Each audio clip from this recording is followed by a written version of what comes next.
If you can imagine losing your wallet, your IDs, your achievements, your pictures, your clothes, your every necessity that you ever need in this life in a fire, and then you start over that day, that's what it feels like to come out of prison, wanting, needing, having to go out and ask. It is so degrading. I went right back to the streets. I went right back hustling. It's easier to do that than to go from church to church, from organization to organization to get one or two things that match.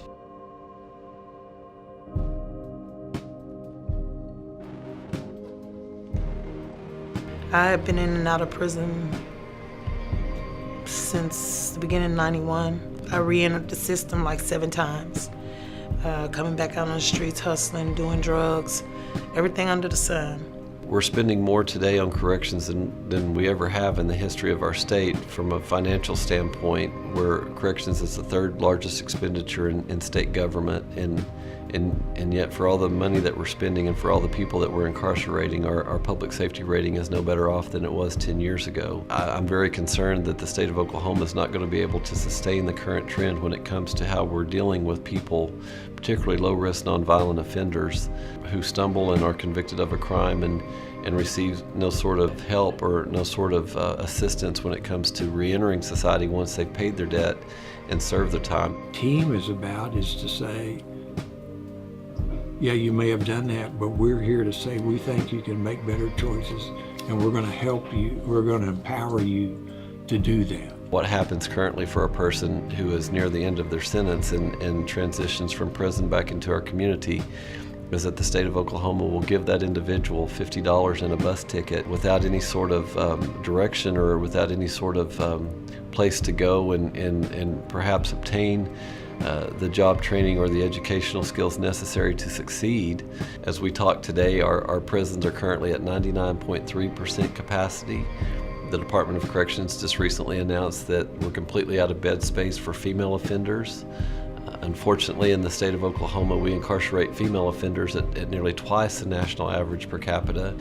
And so we realize that when we really dig down and look at the statistics, that in Oklahoma, when we incarcerate nonviolent, low-risk offenders and don't provide any sort of reentry services or any sort of treatment or any sort of intervention or educational opportunities, job training, things of that nature, that the low-risk nonviolent offender actually transitions back into our community at a greater risk to public safety. If the goal is to increase public safety and to make better use of our resources, both financially and from a human standpoint, that it behooves us as a society to consider effective approaches to reentry programming so that those individuals that are impacted by the criminal justice system can become contributing members to our community, which I think is the goal.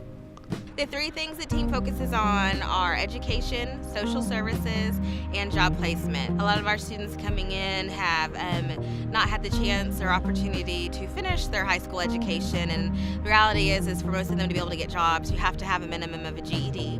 And through our education department, we also offer life skill classes. It helps them know how to react on a job, how to react with a spouse or a girlfriend, boyfriend, significant other. I've never been locked up, but I've been on drugs so long, it's no difference to me than a guy doing 10 years in prison. Because drugs is prison. Alcohol is imprisonment. But now I know that coming through here, I don't have to do all this stuff anymore. You know, I just don't have to do it. You know, I just need to be willing to do what it takes to learn, to do what I need to do to keep my life in perspective. And all that stuff is right here if I take the time to come here and take the class. And that's what TEEM's all about for me. TEEM has been like a boost, man. We also offer a job ready for work training classes, which help students who maybe have been incarcerated for long periods of time, who just have not had a long employment history. It helps them learn the basic skills they need to begin and start, conduct, and carry out a successful job search. And then it also helps them learn how to be a good employee. You know, because like I said, when I came down here, I didn't have nothing. And I'm 60 years old. It's hard for me to find a job. I'm telling you, I feel like a man again. I'm paying my own rent, you know, because I started through TEEM. We also have a clothing closet where students who got jobs can go up there or have interviews can go up there and get any type of work-related apparel. It teaches how to dress for an interview, stuff that you never would think of. Because who off the street is going to think they need to put on a tie to go get a job? Somebody have to teach you that. We had a graduation that felt great for myself, living the life I lived. That was beautiful. I felt great.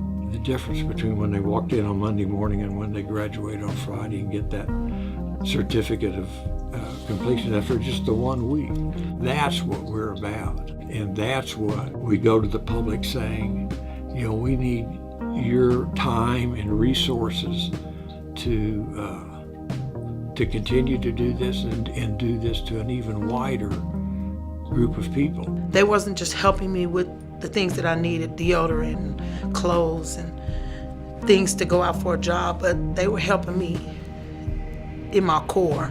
I think the future of TEEM is incredible. You've got a great staff and a great motivation and a great leader, and so it's really going to be exciting that the people that are going to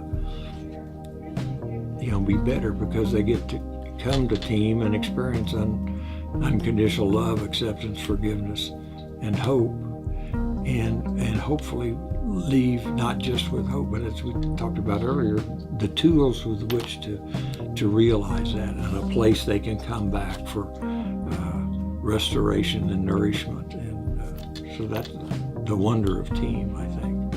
When you're used to being told you're nothing to you're something, it really changed how I feel. And this has actually been the longest I've ever been out of prison. What we do at TEEM is by providing the services to the adults in way of education, job training, and social services and job placement, we figure that if we can help mom or dad get on the path to self-sufficiency and become a contributing member of society and achieve their goals, then we help the child's chances exponentially. Statistically, we know that that's the case. If we can somehow interrupt a generational cycle and keep it from repeating itself and help an individual get on the path to self-sufficiency, then I think that we've done something meaningful that's going to benefit our state not only today but for generations to come.